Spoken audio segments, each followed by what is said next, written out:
Learn English through Stories S6 PDF. Adapted and modified by Kulwant Singh Sandhu. Contents: The Secret Garden, Chapter 5. The Cry in the Corridor. The Secret Garden. Chapter 5. The Cry in the Corridor. At first, each day which passed by for Mary Lennox was exactly like the others. Every morning she awoke in her tapestried room and found Martha kneeling upon the hearth building her fire.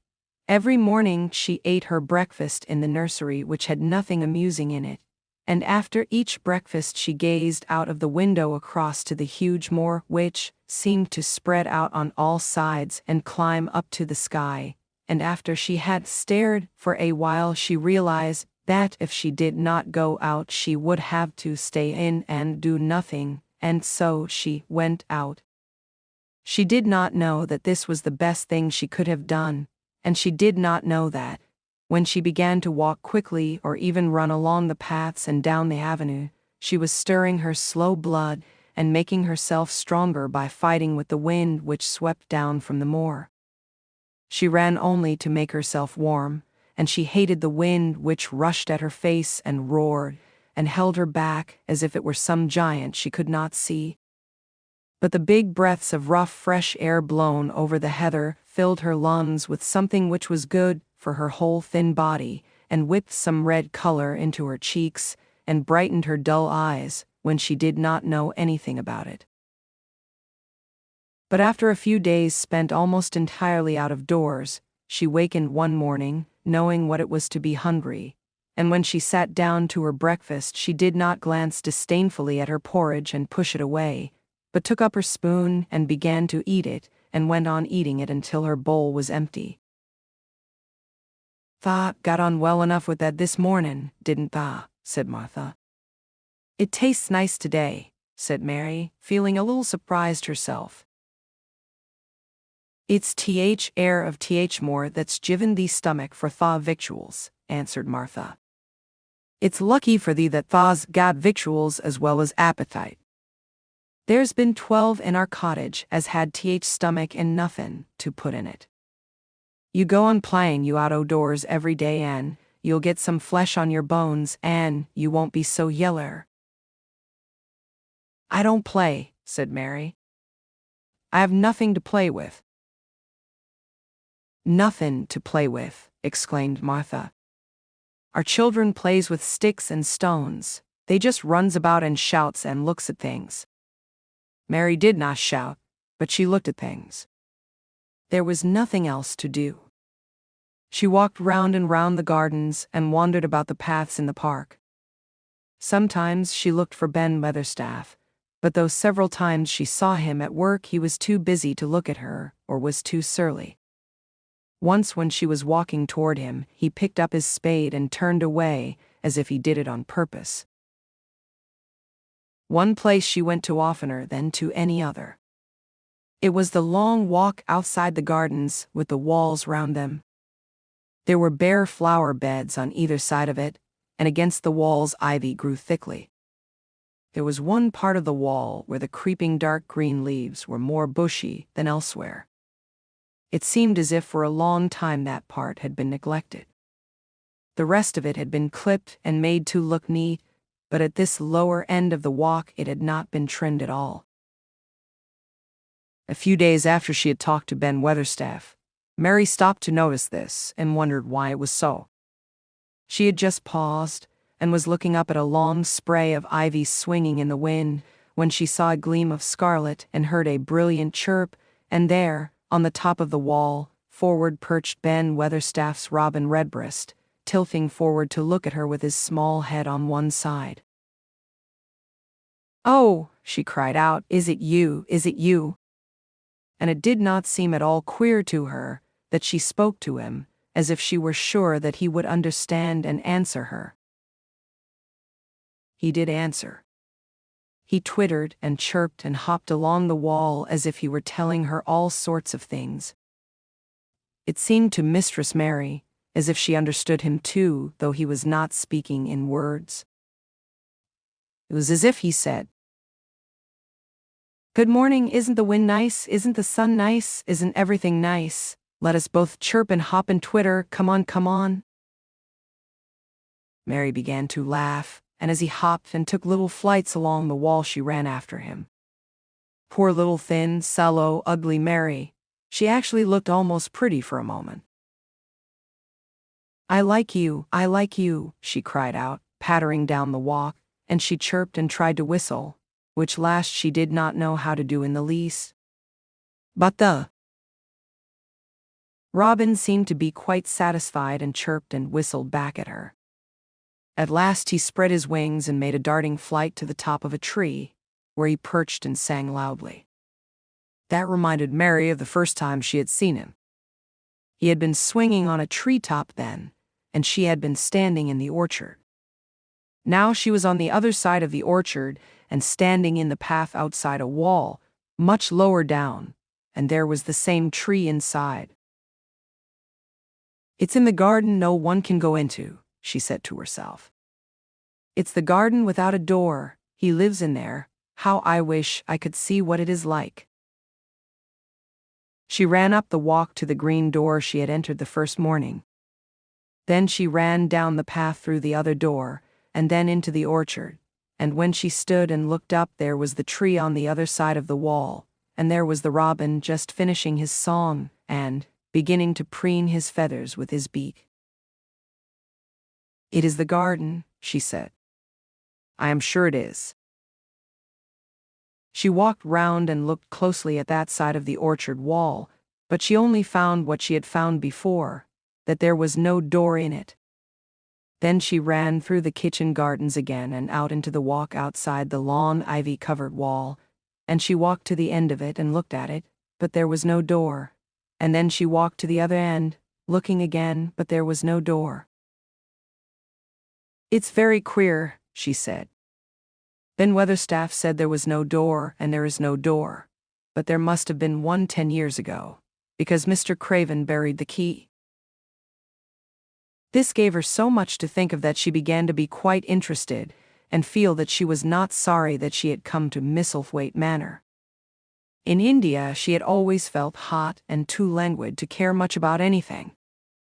The fact was that the fresh wind from the moor had begun to blow the cobwebs out of her young brain and to waken her up a little. She stayed out of doors nearly all day, and when she sat down to her supper at night she felt hungry and drowsy and comfortable. She did not feel cross when Martha chattered away. She felt as if she rather liked to hear her, and at last she thought she would ask her a question. She asked it after she had finished her supper and had sat down on the hearth, rug before the fire. "Why did Mr. Craven hate the garden?" she said. She had made Martha stay with her, and Martha had not objected at all. She was very young, and used to a crowded cottage full of brothers and sisters, and she found it dull in the great servants' hall downstairs, where the footmen and upper housemaids made fun of her Yorkshire speech and looked upon her as a common little thing, and sat and whispered among themselves. Martha liked to talk, and the strange child who had lived in India and been waited upon by blacks was novelty enough to attract her. She sat down on the hearth herself, without waiting to be asked. "Art tha thinking about that garden yet?" she said. "I knew tha would. That was just the way with me when I first heard about it." "Why did he hate it?" Mary persisted. Martha tucked her feet under her and made herself quite comfortable. "Listen to th wind wuthering round the house," she said. "You could bear stand up on the moor if you was out on it tonight." Mary did not know what wuthering meant until she listened, and then she understood.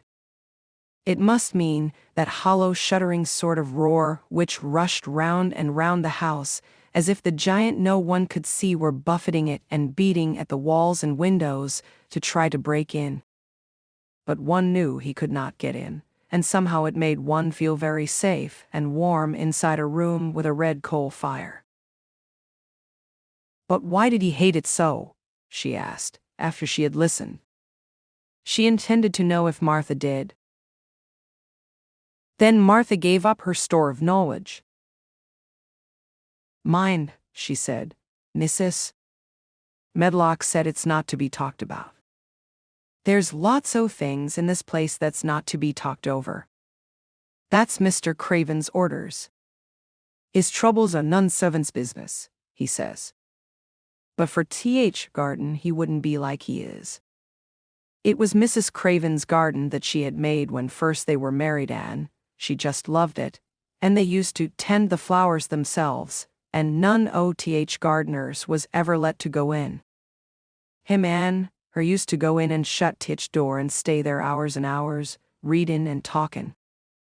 And she was just a bit of a girl, and there was an old tree with a branch bent like a seat on it.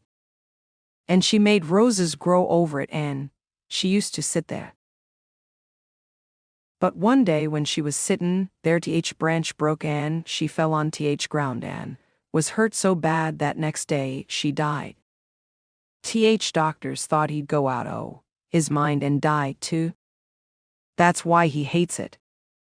No one's never gone in since, and he won't let anyone talk about it. Mary did not ask any more questions. She looked at the red fire and listened to the wind wuthering. It seemed to be wuthering louder than ever. At that moment, a very good thing was happening to her. 4 good things had happened to her, in fact, since she came to Misselthwaite Manor. She had felt as if she had understood a robin, and that he had understood her. She had run in the wind until her blood had grown warm. She had been healthily hungry for the first time in her life, and she had found out what it was to be sorry for someone. But as she was listening to the wind, she began to listen to something else. She did not know what it was, because at first she could scarcely distinguish it from the wind itself. It was a curious sound. It seemed almost as if a child were crying somewhere.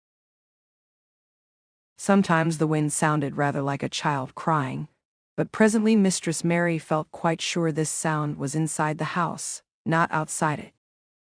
It was far away, but it was inside. She turned round and looked at Martha. "Do you hear anyone crying?" she said. Martha suddenly looked confused. "No," she answered. "It's the wind. Sometimes it sounds like as if someone was lost on Th. Moor and Wayland. It's got all sorts of sounds." "But listen," said Mary. "It's in the house, down one of those long corridors."